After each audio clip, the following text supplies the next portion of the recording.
Okay, student. Today we'll discuss about grade 12 history, chapter 1, part 6, the American Civil War. እሺ ተማሪዎች ዛሬ የምናየው የ12ኛ ክላስ ሂስትሪ ዩኒት 1 ክፍል 6ን ይሆናል። ይሄም የአሜሪካን የእርስ በርስ ጦርነት የሚለውን እናያለን። In the previous lesson student ወይንም ተማሪዎች ባለፉት ክላሶች ምን ተምረናል ካል አንደኛ ዴቨሎፕመንት ኦፍ ካፒታሊዝምን ተምረናል። ሁለተኛ ኢንዱስትሪያል ሪቮሉሽን ናሽናሊዝምን ተምረናል። ዩኒፊኬሽን ኦፍ ኢጣሊ፣ ዩኒፊኬሽን ኦፍ ጀርመኒ ተምረናል። ግን ፓርት 6 ላይ ስለምንድን ነው የምንማረው? ስለ አሜሪካን ሲቪል ዋር። ተማሪዎች ወደ ቪዲዮ ከመግባታችን በፊት ግን ይሄንን ቪዲዮ ከጠቀማችሁ ወይንም ቲዩቶሪያሉ ከጠቀማችሁ እናንተ ላይክ አድርጉኝ፣ ሰብስክራይብ አድርጉኝ። ምክንያቱም እናንተ ላይ የሚቀንስ ነገር የለም፣ ለኔ ያበረታታኛል እንጂ እናንተ ላይ አይቀንስም። ስለዚህ ይሄ ቪዲዮ ከጠቀማችሁ ዶንት ፎርጌት ሰብስክራይብ ማድረግ እንዳረሱ። ወደ ቶፒኩ እንሂድ። ዘ አሜሪካን ሲቪል ዋር። እንደ ማንኛውም ጊዜ ተማሪዎች እዚህ ጋር ኮምፒታንሲ አለ። ኮምፒታንሲ by the end of this lesson you will be able to student ይህንን ቶፒክ ከጨረሳችሁ በኋላ ማወቅ ይገባል ተብሎ የተጻፉ ኮምፒተንሲዎች አሉ። አንደኛ outline the genesis and growth of slavery as one of the divisive issue ወይንም ዲቪዥን እንደማለት ነው። ሁለተኛ debate on major step and consequence of the American Civil War። ሶስተኛ upright the impact of አሜሪካን ሲቪል ዋር። ስለዚህ ይሄ ቶፒክ ከጨረሳችሁ በኋላ ማንንም መጠበቅ ያስፈልጋችሁም፣ ይሄንን መጣችሁ ትመልሳላችሁ ማለት ነው። ወደዛ ስንሄድ ብሬንስቶርሚንግ ኩዌስችን አለ። ብሬንስቶርሚንግ ኩዌስችን ለዚህ ቶፒክ በጣም ያይለናል ወይንም ያዘጋጀናል ማለት ነው። what will the divisive issue between northern and southern state of the USA በኖርዝ እና በሳውት ወይንም በሰሜንና በደቡብ ያለውን ሊከፍላቸው ወይም ዲቪዥን እንዲፈጥር ያደረገው ነገር ምንድነው ነው የሚለው። ወደ ቶፒኩ እንሂድ። origin of the conflict የግጭቱ ምንጭ ወይንም መነሻ ይላል። as you learned in grade 10 the American Civil War was fought in United States from 1861 until 1865 between the forces coming mostly from the 23 northern states of the Union and the newly formed Confederate States of America, which consisted of 11 southern states that had declared secession. ምን መሰላችሁ? 10ኛ ክላስ እንደተማራችሁ ተማሪዎች የአሜሪካን ሲቪል ዋር የተዋጉት ዩናይትድ ስቴትስ ላይ ነው ወይንም በአሜሪካ ላይ ነው ማለት ነው። ከስንት እስከ ስንት? ከ1861 እስከ 1865 ላይ በዛ ዓመተ ምህረት ላይ ነው የተዋጉት ማለት ነው። እና ማናቸው? 23ቱ የኖርዝ ስቴቶች እና እነዛ ምን ይባላሉ? ዩኒየን ይባላሉ። ዩኒየኒስት የሚባሉ ናቸው። ሌላኛው ደግሞ ምንድን ናቸው? ኮንፌዴሬት ስቴቶች ናቸው። 11ዱ የሳውዘርን ስቴቶች ማለት ነው። እነዚህ ደግሞ ሴሴሽኒስት ይባላሉ ወይንም መገንጠል የሚፈልጉት ናቸው ማለት ነው። በዚህ በሁለቱ ስቴቶች ነው ጦርነት የተካሄደው ማለት ነው። ስለዚህ there were several divisive issue between the north and the south of the USA ብዙ ነገር አለ የኖርዙና የሳውዙን ሊከፍላቸው የቻለው ወይንም ሊከፈሉበት የቻለበት ምክንያት። the south resented the economic dominance of the north ሳውዞች ኖርዞች ላይ ነው ኢኮኖሚ ያለው። ኢኮኖሚ ዶሚናንስ ያደረጉት ኖርዞቹ ናቸው። 23 ስቴቶች ናቸው። እነሱን ይቃወማሉ ማለት ነው። the south wanted low tariff to ensure cheaper import from Europe while the north wanted to protective tariff to encourage their industry ይላል። ምን መሰላችሁ? ሳውዞች አሉ አይደል? ደቡቦች ማለት ነው። ምንድነው የሚፈልጉት እነሱ? ሎ ታሪፍ ትንሽ ቀረጥ እንዲቆረጥባቸው ነው የሚፈልጉት። ምክንያቱም ብዙ ባሪያዎች ስለሚያስገቡ ማለት ነው። ሳውዞቹ ናቸው ባሪያውን የሚመራው ማለት ነው። ታዩታላችሁ በኋላ አለ። እነሱ ትንሽ የሆነ ቀረጥ እንዲቆረጥባቸው ነው የሚፈልጉት። ለምን? ብዙ የሆነ ኢምፖርት ስለሚያደርጉ ወይንም ስለሚያስገቡ ብዙ ነገሮችን ያስገባሉ። እና ደግሞ ኖርዞቹ ምን ይፈልጋሉ? while the north wanted to protective tariff to encourage their industry ይላል። ኖርዞቹ ምን ይፈልጋሉ? በጣም ታሪፍ መጣል። ለምን? ለኢንዱስትሪያቸው ሀገራቸው እንዲበለጽግ ነው የሚፈልጉት። ስለዚህ እነሱ ሀገራቸውን ለማሳደግ በጣም ታክሲ ይጥላሉ ማለት ነው። ስለዚህ በዚህ ነው the south emphasized state right, the constitutional right of individual state of the USA, while the north put more emphasis on national federal government ይላል። የሁለቱ ልዩነታቸው ሳውዞቹ ምንድናቸው? በጣም ኮንስቲቱሽናል ራይት ነው፣ ኢንዲቪጁዋል ስቴት ነው እንዲኖራቸው የሚፈልጉት። እነዚህ ግን እንደ ሀገር ወይንም የሀገር የሆነ ፌዴራል ገቨርንመንት እንዲኖር የሚፈልጉ ናቸው። ምኖች? ኖርዞቹ ማለት ነው። however the slavery issue is outweighed all other issue and was the only issue capable of producing secessionist and civil war ይላል። ምን መሰላችሁ? የሳውዝ በእነዚህ ሁሉ ምክንያቶች ዋነኛው ምክንያት ስሌቨሪ ነው፣ ለሁለቱ ግጭት ማለት ነው። ከሁላቸው ከላይ ከተጠቀሱት ከሁሉም ለሴሴሽኒስት ወይንም ለመገንጠልም ለእርስ በርስ ጦርነቱም ይሄ ምንድን ነው? ስሌቨሪ ነው ዋናው ማለት ነው። ሶ when the South lost control of the political institution of the USA, they turned to secession and fearing the northern domination of the Union would lead to attack on slavery ይላል። ምን መሰላችሁ? ሳውዞች ዋነኛው ምክንያት ሴሴሽን ወይንም ለመገንጠል ያሰቡበት ምክንያት ኖርዞቹ አንድ መሆን ስለሚፈልጉ አንድ ከሆኑ በኋላ ስሌቨሪ ላይ ጥቃት ያደርሱብናል ብለው ስለሚያስቡ ነው። ገብቷቸዋል? በዚህ ምክንያት ነው ምን ያደረጉት? ሳውዞቹ ሊገነጠሉ የቻሉት። ስለዚህ ቴንሽን ግሪው ራፒድሊ ዱሪንግ 1850 ይሄ ደግሞ በጣም ያደገው በ1850 አካባቢ ነው ማለት ነው። ሶ ዩናይትድ ስቴትስ ሪፐብሊካን ፓርቲ ዋዝ ኢስታብሊሽድ ኢን 1854 የዩናይትድ ስቴትስ ሪፐብሊካን ፓርቲ በ1854 ተመሰረተ።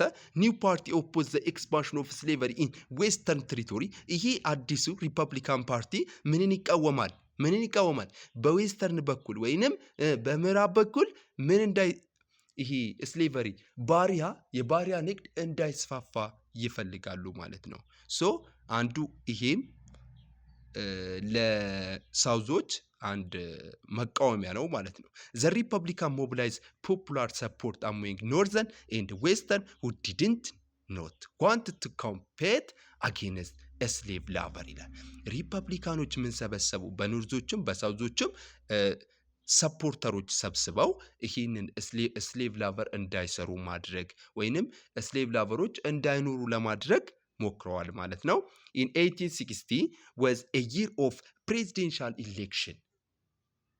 At the time, the Republican Party had very good candidate named Abraham Lincoln, who was an effective politician, an able speaker, and an attractive personality. ምንድን ነው የሚለው መሰላችሁ? በ1860 ላይ ምን ሆነ መሰላችሁ? በ1860 ላይ ምን ሆነ? ፕሬዚደንሻል ኢሌክሽን አለ፣ የፕሬዝዳንት ምርጫ። ማን ነው አሜሪካንን የሚመራው ፕሬዝዳንት ማለት ነው። ምርጫ ተካሄደ። አት ዘ ታይም በዛ ሰዓት ደግሞ የተመረጠው የሪፐብሊካን ፓርቲ የሆነ ሰው ነበር። ቬሪ ጉድ ካንዲዴት ኔምድ አብርሃም ሊንከን ነው። ይሄም ደግሞ በጣም ጎበዝ የሆነ ሰው ነው፣ አብርሃም ሊንከን ይባላል። እሱ ደግሞ በጣም ፖለቲከኛ ነው እና ደግሞ መናገር ይችላል፣ ሰው መሳብ ይችላል። አንድ ሰው በጣም በቃ ተናጋሪ ከሆነ ትቀበለዋለህ፣ ትመራለህ በሱ። ምክንያቱም ምንም ማድረግ አይችልም።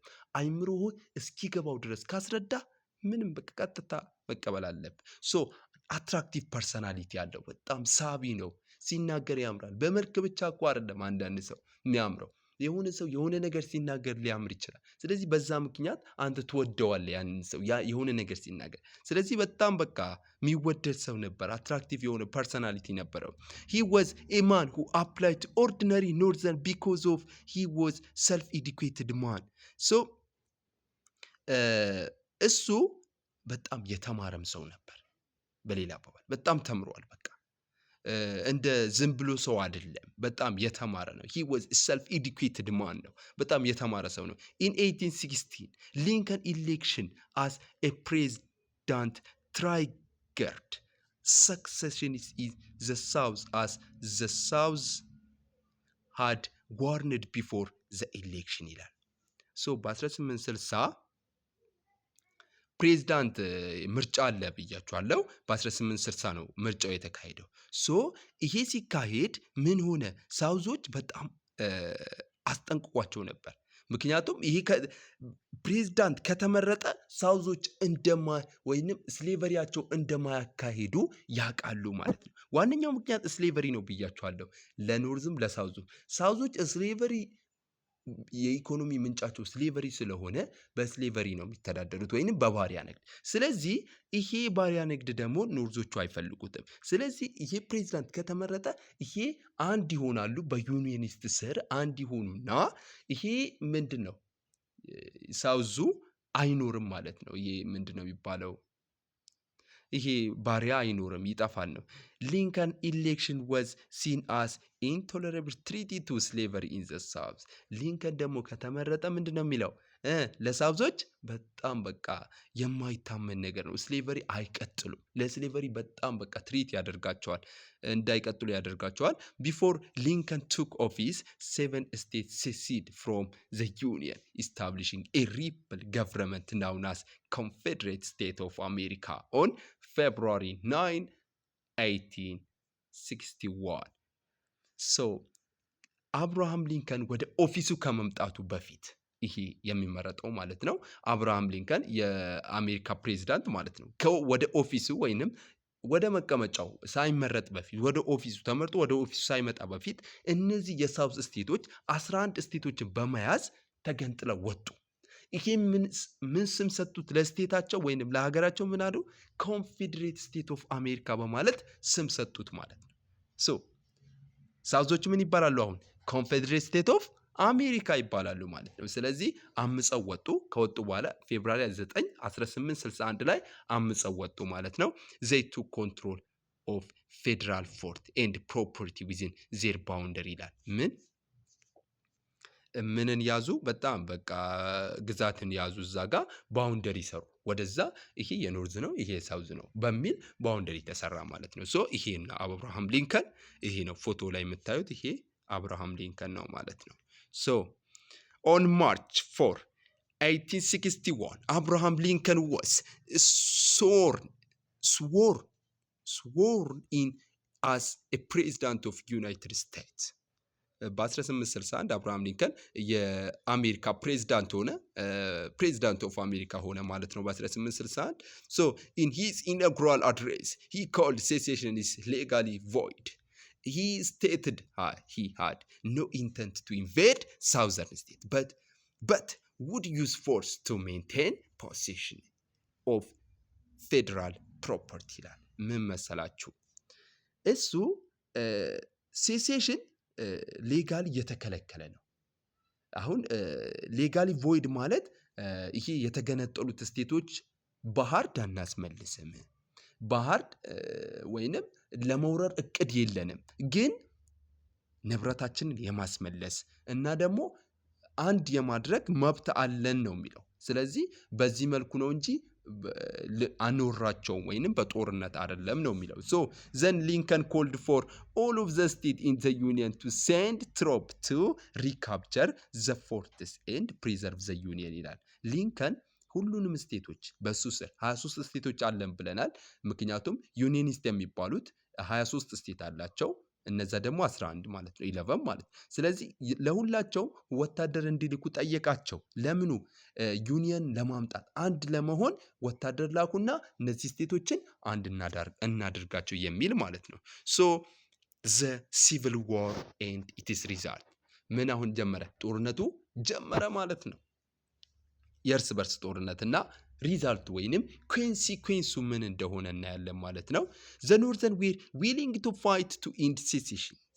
ምን መሰላችሁ? ኖርዘርኖች ምን ይፈልጋሉ? መገንጠልን ዞር ማድረግ ይፈልጋሉ። ዘ ኖርዝ ኢኒሻሊ ዋዝ ፋይቲንግ ቱ ኢንድ ሴሴሽን ኖት ቱ ኢንድ ስሌቨሪ። ኖርዘርኖች ምንድን ነው መሰላችሁ? መገንጠልን ዞር ለማድረግ ነው የሚዋጉት። ብቻ ምን ስሌቨሪን ብቻ ለማጥፋት አይደለም። ስሌቨሪን ብቻ ለማጥፋት አይደለም። ይሄ መገንጠል የሚለውን ነገር ዞር ለማድረግ ነው። ኔቨርስለስ slavery had caused secession and therefore the cause of slavery were civil war. The cause of the civil war were both slavery and secession. ምን መሰላችሁ? ዋና ምክንያቱ ምንድነው? ስሌቨሪ ቢሆንም ኖርዘርኖች ግን የመገንጠሉ ምክንያት ወይንም ሁለታቸው ኖርዝና ሳውዙ የመገንጠሉ ምክንያት ስሌቨሪ ቢሆንም ግን እነዚህ ሳውዞቹ ኖርዞቹ ምንን ለማጥፋት ነው የሚሄዱት?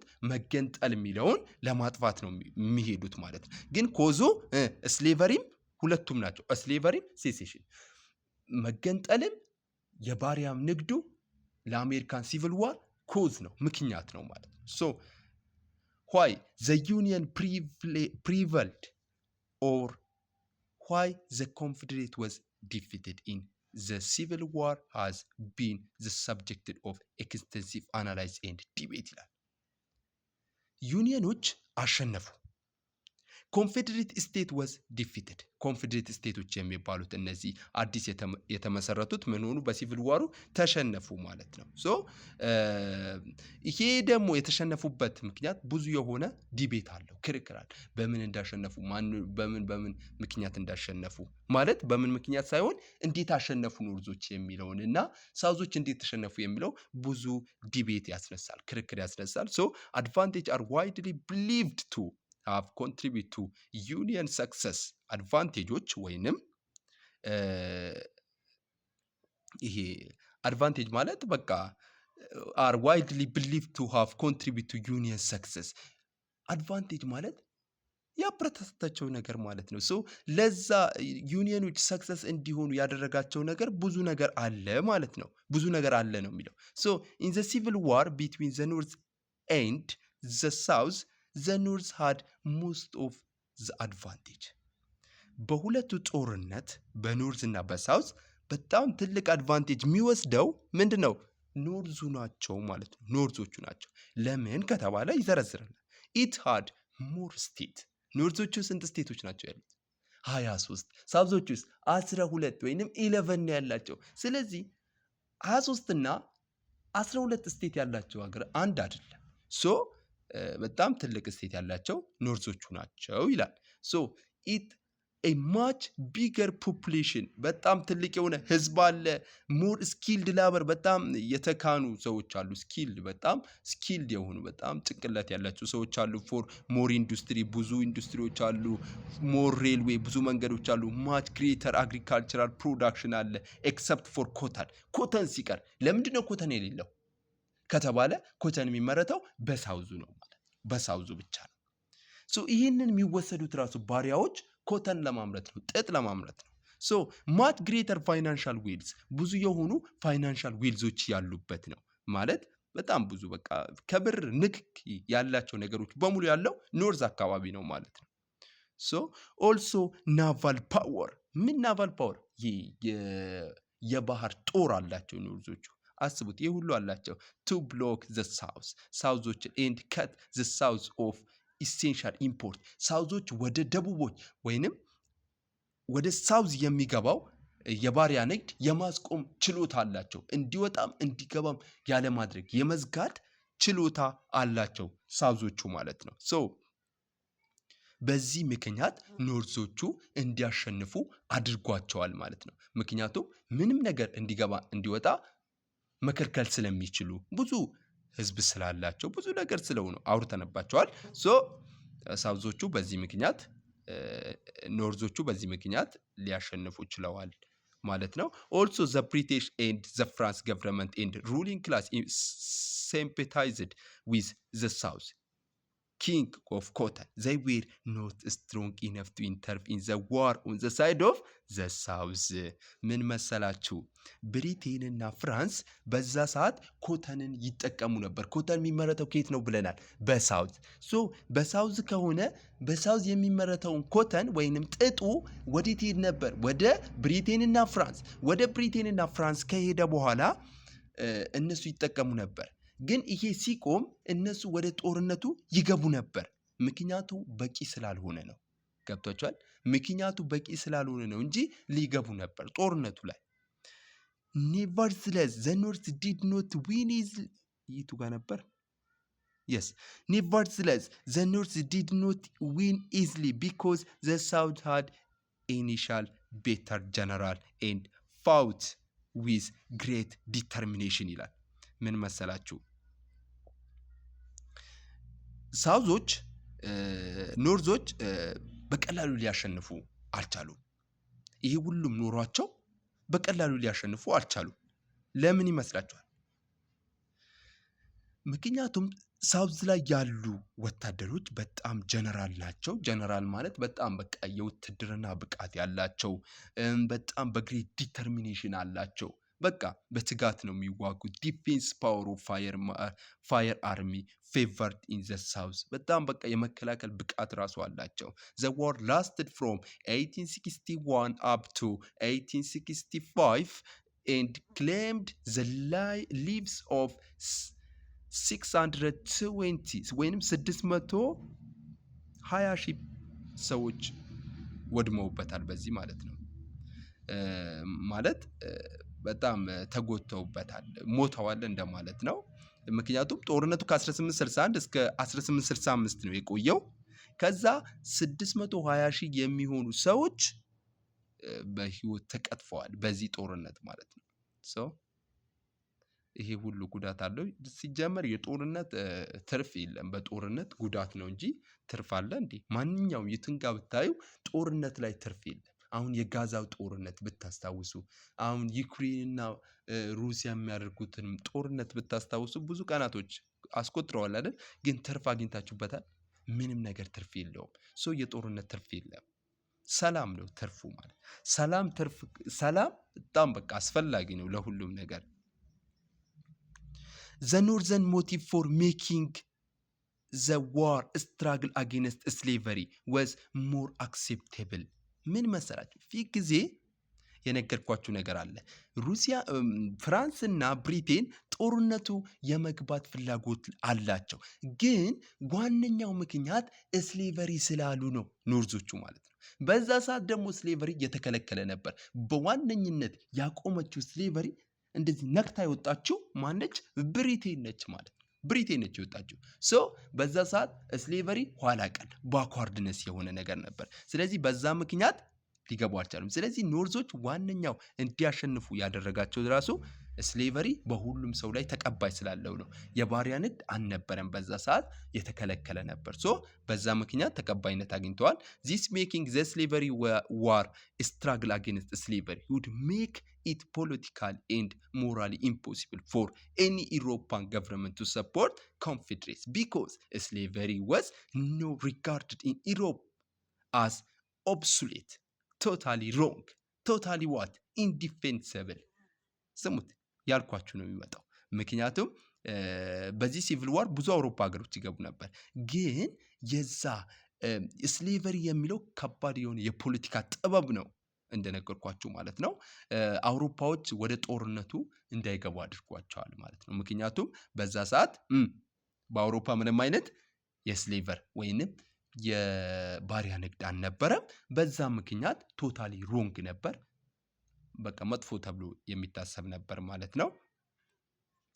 ስለዚህ በዛ ምክንያት አውሮፓዎች ወደ ጦርነቱ ሊገቡ አልቻሉ ማለት ነው።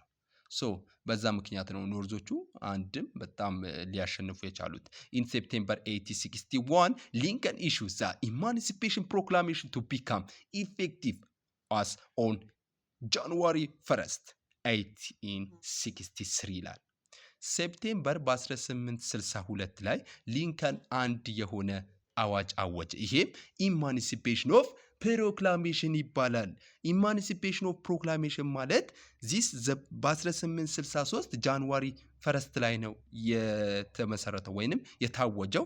ዘ ፕሮክላሜሽን ሴድ ዛት ኦል ስቴት ኢን ሪፕል ቴሪቶሪ ውድ ቢ ፍሪ as of January 1st 1863 በ1803 ይሄ ኢማንሲፔሽን ኦፍ ፕሮክላሜሽን ማለት ምንድን ነው የሚለው? ሁሉም በአማጺ አገራቶች በሳውዝ ያሉት ሁሉም ምን ይሁኑ? ነፃ ናቸው። ሪፕል ቴሪቶሪ ውድ ቢ ፍሪ፣ ነፃ ናቸው መሄድ ይችላሉ የሚል ነው። ነፃ ናቸው መሄድ ይችላሉ፣ በቃ ነፃ ናችሁ አላቸው ማለት ነው። በዚህ ምክንያት የሳውዞቹ በሳውዝ ያሉት በሙሉ ሰዎች ተጠርገው ነው የወጡት። ዘ ፕሮክላሜሽን ሄልፕድ ዘ ኖርዝ ቱ ሪኩሬት አፍሪካ አሜሪካን ትሮፕ ኤንድ ሚኒ አፍሪካን አሜሪካን ትሮፕ ዳይድ ሴቨር ዊዝን ዲስቲንክሽን ኢን ኖርዘርን አርሚ ይላል። ሶ ብዙ የሆኑ ሪኩሪት አድርገዋል። የአፍሪካን የአሜሪካን ትሮፖች ማለት ነው ሊሰበስቡ ችሏል። ወይንም በቃ ከሳውዝ መውጣት ጀመሩ ማለት ነው። እነዚህ ወጥተው ወዴት?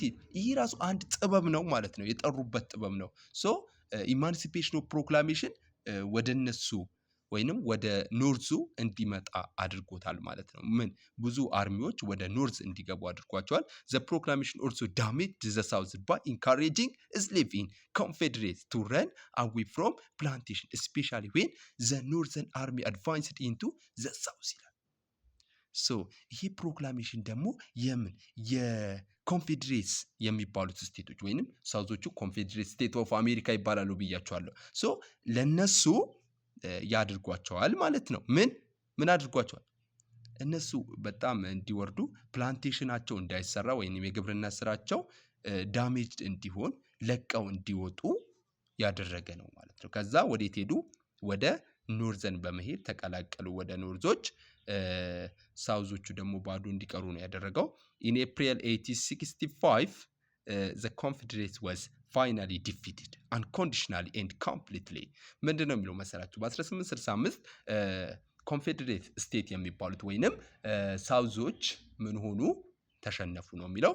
ምን በቃ አንኮንዲሽናሊ ሳይቀበሉትም ተሸነፉት። ኮምፕሊትሊ ሙሉ በሙሉ ተሸነፉ ማለት ነው። ሶ ዴፊኒትሊ ኖርዞች አሸነፉ ማለት ነው። a few days later on April 14 1865 Lincoln was assassinated by Southern fanatic named John Wilkes Booth በሚባል ሰውዬ ተገደለ። ሊንከን ተገደለ በ1865 ማለት ነው። The Civil War decided once and for all the issue of secessionist and slavery ይላል። ሶ በ1865 ላይ አብርሃም ሊንከን ተገደለ። በማን? በሳውዞች ሰው ጆን ዊልከስ በሚባል ሰውዬ ተገደለ። ከዛ ዘ ሲቪል ዋር ዲሳይድድ ዋንስ ኤንድ ፎር ኦል ኢሹ ኦፍ ዘ ሴሽኒስት ኤንድ ስሌቨሪ። የሲቪል ዋሩ ዋነኛ ምክንያት መገንጠልና ለመገንጠል ያነሱትና ስሌቨሪ ነው፣ የባሪያ ነው። ሶ ቦዝ ኢንድድ ባይ ዘ ቪክቶሪ ኦፍ ዘ ኖርዝ። ሁለቱም በማን ድል አበቃ? በኖርዞች ማለት ኖርዞች አሸነፉ። አፍተር ዘ ሲቪል ዋር ሳውዘርን ፖለቲካል ሊደር ሃድ ቨርቹዋል ኖ ኢምፓክት ቱ ኢሚዲየት ፖስት ዋር ዲሲሽን ይላል። ሶ ዞስ ሰቨራል አሜንድመንት ቱ ዩኤስኤ ኮንስቲቱሽን ዌር ሜድ ይላል። ምን መሰላችሁ? በሲቪል ዋሩ በኋላ ብዙ የሆኑ ሳውዘርን ፖለቲካል ሊደር ሃድ ቨርቹዋሊ ኖ ኢምፓክት ኦን ዘ ኢሚዲየት ፖስት ዋር ዲሲሽን ላይ ምንም አይነት ማለት። ምክንያቱም ሳውዘርኖች በፖስት ዋር አለ አይደል? ፖስት ዋር ከተባለ ከጦርነቱ በኋላ የሚደረገው ነገር ማለት ነው። እነሱ ምንም ነገር ማድረግ አልቻሉም። በጦርነቱ በኋላ ለሚያደርጉት ኖርዞቹ ለሚያደርጉት ነገር ምንም ማድረግ አልቻሉም። ስለዚህ ዝም ብለው ነው የተቀበሉት ማለት ነው። ሶ ኖርዞቹ ምን አደረጉ? ብዙ ነገር አደረጉ ማለት ነው። ሰቨራል አሜንድመንት ቱ ዩኤስኤ ኮንስቲቱሽን ዌር ሜድ። ብዙ የሆነ ኮንስቲቱሽኖች ተመሰረተ። ዘ 13 14 እና 15 የሚል ኮንስቲቱሽን ተመሰረተ። ዘ 13 አቦሊሽድ ስሌቨሪ። 13 ኮንስቲቱሽን ምንድነው? 13ኛው ደግሞ ምንድነው የሚለው? ምንድነው የሚለው? አቦሊሽድ ስሌቨሪ፣ ስሌቨሪ ይብቃ የሚል ነው። ስሌቨሪ የለም አሜሪካን ውስጥ በቃ መጥፋት ነው። 14 ደግሞ ጋራንቲ ሲቲዝንሺፕ ቱ ፎርመር ስሌቨሪ፣ ለመጀመሪያው ስሌቨሪ ሲቲዝንሺፕ ወይንም በቃ ዜግነት መስጠት ነው። 15 ደግሞ አሉ ዘም ቱ ቮይት፣ ድምፅ ማለት ድምፅ እንዲኖራቸው ወይንም በቃ መወሰን እንደሚችሉ የሚሰጥ ነው 15 ማለት ነው። እነዚህ ኮንስቲቱሽኖችን መያዝ ያስፈልጋል ማለት ነው። ኮንስቲቱሽን ማለት አታውቁም? ታውቃላችሁ ብዬ አስባለሁ። የዛሬው ቶፒክ በዚህ ይብቃል። ግን ይሄ ቪዲዮ አሁን እምላችኋለሁ ላይክ አድርጉኝ፣ ሰብስክራይብ አድርጉኝ። እናንተ ላይ ምንም የሚቀንስ ነገር የለም።